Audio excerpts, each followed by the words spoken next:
ഇന്ന് നമുക്ക് കീർത്തി സുരേഷ് കേന്ദ്ര കഥാപാത്രത്തിലെത്തുന്ന റിവോൾവർ ഋത എന്ന തമിഴ് സിനിമയുടെ കഥ നോക്കിയാലോ? വീഡിയോയിലേക്ക് കടക്കുന്നതിന് മുൻപ് വീഡിയോ കാണുന്ന കൂട്ടുകാർ ഒന്ന് ലൈക്ക് ചെയ്യാനും വീഡിയോ ഒന്ന് ഹൈപ്പ് ചെയ്യാനും മറക്കരുതേ. കർമ്മ ഈസ് ബൂമറാങ് എന്ന് പറഞ്ഞുകൊണ്ടാണ് കഥ ആരംഭിക്കുന്നത്. പോണ്ടിച്ചേരിയിൽ രണ്ട് സംഭവം നടന്നു. പോണ്ടിച്ചേരി റൈഫിൾ ക്ലബ്ബ് നടത്തുന്ന പ്രഭാകർ തന്റെ 30 വർഷത്തെ സർവീസിൽ നിന്നും 2 കോടി രൂപ സമ്പാദ്യമെടുത്ത് ഒരു ലാൻഡ് വാങ്ങി. രജിസ്ട്രേഷൻ കഴിഞ്ഞ ശേഷമാണ് അത് ഫേക്ക് ആയിരുന്നുവെന്നും മറ്റൊരാളെ പറ്റിച്ച് അയാളുടെ വസ്തു എഴുതിയൊപ്പിക്കാൻ നോക്കിയതാണെന്നും പ്രഭാകർ അറിഞ്ഞത്. അതോടെ കാശ് പോയ സങ്കടത്തിൽ സൂയിസൈഡ് ചെയ്യുവാനായിട്ടും പ്രഭാകർ തീരുമാനിക്കുന്നു. മറ്റൊരു പ്രശ്നം, പോണ്ടിച്ചേരി അടക്കി വാഴുന്ന കിങ്ങാണ് പാണ്ഡ്യൻ. പാണ്ഡ്യന്റെ കാലശേഷം ആ സ്ഥാനം പിടിച്ചെടുക്കുവാനായിട്ട് നോക്കുകയാണ് മകനായ ബോബി പാണ്ഡ്യൻ. അച്ഛന്റെയും മകന്റെയും ഭരണമാണ് പോണ്ടിച്ചേരിയിൽ. ഈ പാണ്ഡ്യനും ആന്ധ്രയിലെ ഡോണായിട്ടുള്ള നരസിംഹ റെഡ്ഡിയും ചേർന്ന് ഒരു ലാൻഡ് വാങ്ങി. അതേ തുടർന്നുണ്ടായിരുന്ന പ്രശ്നത്തിൽ പാണ്ഡ്യനാണെങ്കിലോ നരസിംഹ റെഡ്ഡിയുടെ തലവെട്ടി നരസിംഹ റെഡ്ഡിയുടെ സഹോദരന്റെ മുന്നിൽ കൊണ്ടുവന്നിട്ടു. റെഡ്ഡിയുടെ സഹോദരനാണെങ്കിൽ പാണ്ഡ്യനെ കൊല്ലുമെന്നും വെല്ലുവിളിച്ചു. റെഡ്ഡി സഹോദരന്റെ വെല്ലുവിളി, പ്രഭാകറിന്റെ ആത്മഹത്യ. ഇതിലെങ്ങനെയാണ് കർമ്മ വർക്കൗട്ട് ആകുന്നതെന്നാണ് കഥയിൽ മുഴുവൻ കാണിക്കുന്നതും. പ്രഭാകറിന് ഭാര്യയും 3 പെൺമക്കളുമാണുള്ളത്. പ്രഭാകറിന്റെ മൂത്ത മകൾ വിവാഹം കഴിഞ്ഞ് ഒരു കുഞ്ഞുമുണ്ട്. പക്ഷേ ഭർത്താവാണെങ്കിലോ എപ്പോഴും സ്ത്രീധനം ചോദിച്ച് പ്രശ്നമുണ്ടാക്കുകയാണ് പതിവും. രണ്ടാമത്തെ മകളാണെങ്കിൽ ഋത. ഋതയാണ് കഥാനായിക. ഋതയ്ക്ക് ഒരു റെസ്റ്റോറന്റില് ഓർഡർ എടുക്കുന്ന ജോലിയാണ്. പ്രഭാകരന്റെ മരണശേഷം ഭാര്യയായ ചെല്ലമ്മ കഷ്ടപ്പെട്ടാണ് 3 പെൺമക്കളെയും വളർത്തിയത്. ഇളയ മകൾ നീറ്റ് എക്സാമിന് വേണ്ടിയിട്ടും പ്രിപ്പയർ ചെയ്യുന്നുണ്ട്. ഇപ്പോൾ മൂത്ത മകളുടെ കുഞ്ഞിന്റെ പിറന്നാൾ ആയതിനാൽ കേക്കും വാങ്ങി വരുവാനായിട്ട് അമ്മ ഋതയോട് പറഞ്ഞു. കേക്കുമായി വന്നപ്പോഴോ വീട്ടിൽ ഒന്നും തന്നെ റെഡിയായിട്ടില്ല. നീ അവന് വിളിക്ക്, നമ്മൾ വിളിച്ചിട്ട് കിട്ടുന്നില്ലെന്നും അമ്മ പറയും. ഉടനെ തന്നെ ഋത ചേച്ചിയുടെ ഹസ്ബൻഡിനെ ഫോൺ വിളിക്കും. അയാൾ കുടിച്ച് ബോധമില്ലാതിരിക്കുകയാണ്. നീ ഒരു കാർ എനിക്ക് വാങ്ങി തന്നാൽ ഞാൻ ഇതിനെല്ലാം വരാമെന്നും അയാൾ പറയുന്നു. എന്നാൽ ദേഷ്യം വന്ന ഋത കോള് കട്ട് ചെയ്ത് കളഞ്ഞിട്ട് അവളുടെ ജോലി നോക്കുകയാണ്. അതിനുശേഷം പാണ്ഡ്യനെ കാണിക്കും. പാണ്ഡ്യനാണെങ്കിൽ ഇടയ്ക്കിടയ്ക്ക് പ്രോസ്റ്റിറ്റ്യൂട്ടിന്റെ അടുത്തേക്ക് പോകാറുണ്ട്. പെണ്ണിനെ സെറ്റാക്കി കൊടുക്കുന്നത് ലല്ലു എന്ന ഏജന്റാണ്. ഒരു ഫ്രഷ് പീസ് വന്നിട്ടുണ്ടെന്നും ലല്ലു വിളിച്ച് പാണ്ഡ്യനോട് പറയുന്നു. ആരെയും അറിയിക്കാതെ പാണ്ഡ്യൻ തന്റെ കാറും എടുത്ത് അവിടേക്ക് പോകും. എന്നാൽ ഇതിനിടയിൽ വെച്ച് മറ്റൊരു പ്ലാൻ ഉണ്ടായിരുന്നു. പാണ്ഡ്യനെ പ്ലാൻ ചെയ്ത് വിളിച്ചു വരുത്തി അവിടെ വെച്ച് കൊല്ലാൻ പ്ലാൻ ചെയ്തിരിക്കുകയാണ് റെഡ്ഡി സഹോദരന്റെ ടീം. അതിനു വേണ്ടിയിട്ടാണ് ലല്ലുവിനെ ഏർപ്പാടാക്കിയിരിക്കുന്നതും. പാണ്ഡ്യൻ ഒരു സിഗരറ്റ് വലിച്ച് കാറിൽ വന്നിറങ്ങി. എന്നാൽ പാണ്ഡ്യനാണെങ്കിലോ ഒരു മിസ്റ്റേക്ക് ചെയ്തു. ലല്ലു പാണ്ഡ്യനോട് പറഞ്ഞിരുന്നത് റൈറ്റ് സൈഡിലൂടെ അകത്തേക്ക് വരുമ്പോൾ ലെഫ്റ്റ് സൈഡിലെ 5ാമത്തെ വീടെന്നായിരുന്നു. എന്നാൽ പാണ്ഡ്യൻ ചെയ്തതോ ലെഫ്റ്റ് സൈഡിലൂടെ അകത്ത് വന്നിട്ട് റൈറ്റ് സൈഡിലെ 5ാമത്തെ വീട്ടിലേക്കും പോയി. അതോടെ പാണ്ഡ്യന്റെ ജീവിതമേ മാറും.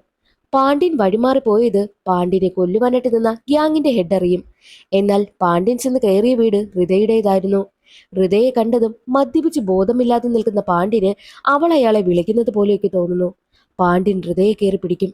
അത് കണ്ടുകൊണ്ട് വന്ന അമ്മ, നീ ആരാടാ എന്റെ മകളെ കയറി പിടിക്കാനെന്ന് ചോദിച്ചുകൊണ്ട് കയ്യിലിരുന്ന കുക്കർ എടുത്ത് പാണ്ഡ്യന്റെ തലക്കടിച്ചു. പാണ്ഡ്യനാണെങ്കിലോ തെറിച്ച് വീഴുമ്പോഴാണ് പാണ്ഡ്യന് ലല്ലുവിന്റെ കോൾ വന്നതും. ഫോൺ തറയിൽ വീണ് കോളും അറ്റൻഡ് ആകുമ്പോൾ ഋതയുടെ വീട്ടിൽ നടക്കുന്ന കാര്യങ്ങളെല്ലാം അവർ കേൾക്കുകയാണ്. അവിടെയാണ് ഒരു ട്വിസ്റ്റ്.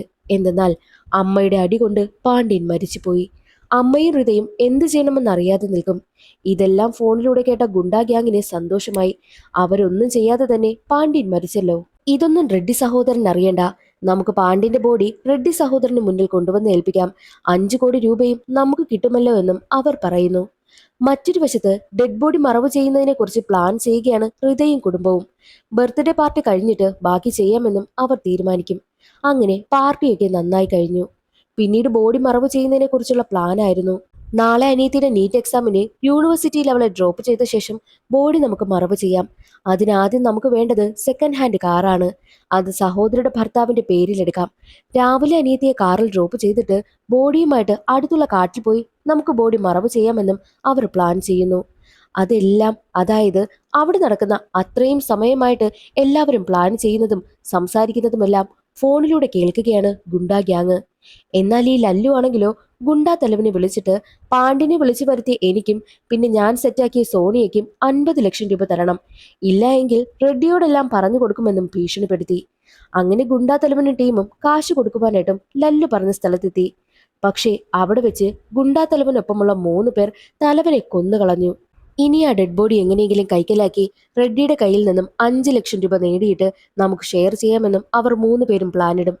ഇതെല്ലാം ഒളിഞ്ഞു നിന്ന് കണ്ട ലല്ലു പേടിച്ച് അവിടെ നിന്ന് പോവുകയാണ് ചെയ്തത്. എന്നാൽ പാണ്ഡിനെ കാണാത്തതിനാൽ മകൻ ബോബി അന്വേഷിക്കുവാനായി ആരംഭിക്കുന്നു.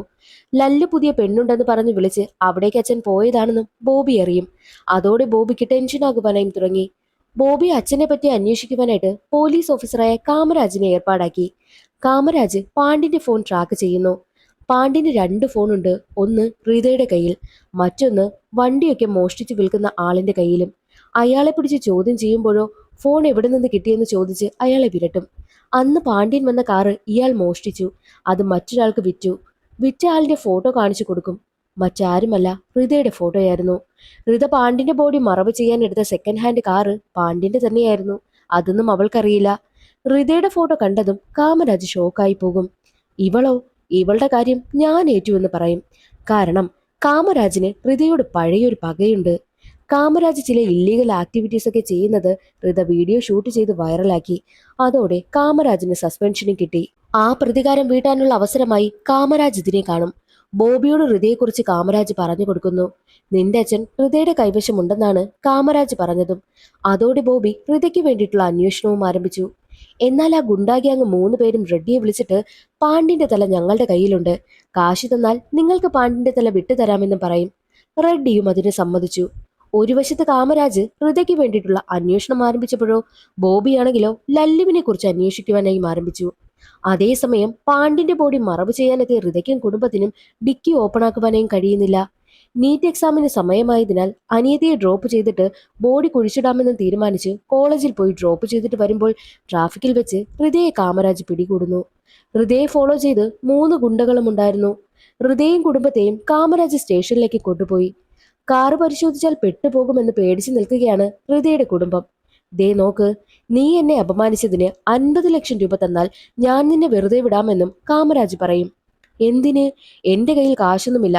കാർ ഞാൻ എന്റെ കാശ് കൊടുത്താ വാങ്ങിയത്. അതിന്റെ പ്രൂഫ് എല്ലാം എന്റെ കയ്യിലുണ്ടെന്നും ഹൃദ പറയും. കാമരാജ് പണിയാണെന്ന കാര്യം ഹൃദയ്ക്ക് മനസ്സിലായി. അതേസമയമായിരുന്നു കൊതുകിന്റെ മരുന്നടിക്കുവാനായിട്ട് ആള് വന്നതും. ആ ഗ്യാപ്പിൽ ഹൃദ തന്റെ ഫാമിലിയും കൊണ്ട് കാറിൽ കയറി രക്ഷപ്പെട്ടു പോകുന്നു. അവർക്ക് പിന്നാലെ 3 ഗുണ്ടകളുമുണ്ട്. ഒരു ഘട്ടത്തിൽ കാർ നിർത്തി ഡിക്കി കഷ്ടപ്പെട്ട് ഓപ്പണാക്കി നോക്കിയപ്പോഴോ ബോഡി കാണുന്നില്ല. അവിടേക്കെത്തിയ 3 ഗുണ്ടകളും ബോഡി ഇല്ലാത്തത് കണ്ട് ഞെട്ടും. അവർ ബോഡിക്ക് വേണ്ടി വന്നതാണെന്ന് ഹൃദയോട് പറയുന്നു. 2 കൂട്ടരും ബോഡിയെപ്പറ്റി ചിന്തിച്ചു നിൽക്കുകയാണ്. അവിടെയാണ് കഥയിൽ അടുത്ത ട്വിസ്റ്റ്. ബോഡിയുള്ളത് ലല്ലുവിന്റെയും പാണ്ഡിന് വേണ്ടിയിട്ട് കൊണ്ടുവന്ന പെണ്ണായ സോണിയയുടെയും കയ്യിലായിരുന്നു. ലല്ലു റെഡ്ഡിയെ വിളിച്ചിട്ട് ഡീല് സംസാരിക്കും.